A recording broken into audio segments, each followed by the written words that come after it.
Okay, ladies and gentle dudes and my friends all around the world, it's been like forever and a day since I've done a cooking video.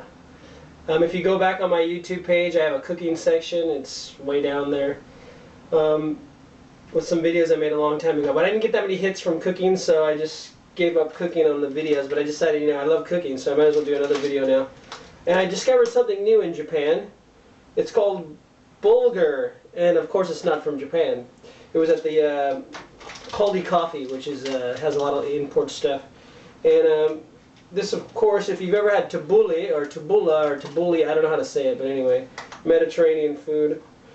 It uses this wheat, and I just discovered how incredibly easy it is to make this wheat. So it's spelled B-U-L-G-U-R, and this is by Basbasi, whatever that is.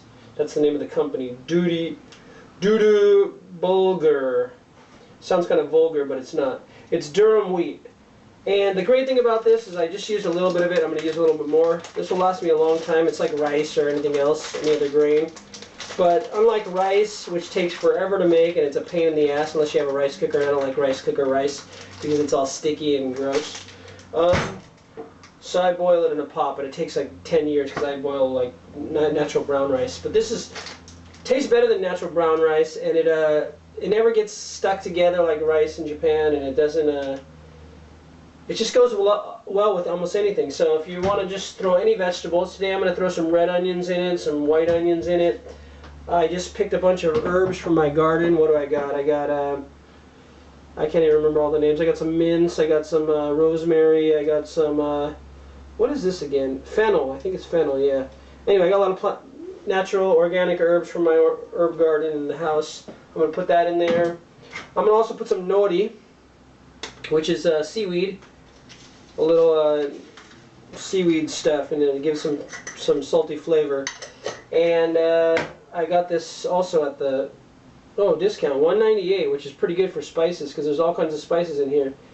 I muscle test for everything, and my body says this is really good for me, so I can't even read all the different spices that are in here. But there's a bunch of onions, celery, a bunch of vegetables and spices.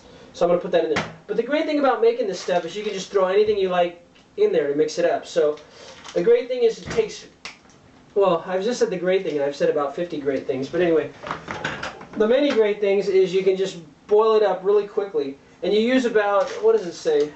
I looked up online. About 2 times the water, or sorry, 2 times the grain as the amount of water. But you know me, I never follow any rules, so I just throw some water in. I never check how much I put of anything in there. I just go by the seat of my pants because that's how I like to cook. So just throw some water in. You can also just drain out the water when you're done with it, so it doesn't matter, but it's going to take a long time if I put a lot of water. And then once the water boils, you turn it off and you throw this in there and you mix it up, and then you just put a lid over it and let it sit for like 20 minutes. If you like it softer, let it sit longer. And then if there's any excess water, just pour out the water and throw in vegetables, mix it up, and boom, you're done. So I'm going to do part 2 when I'm all done and show you how great it is and how easy it was to make. I'll do a little segment in between. Alright, peace out. Be back with you.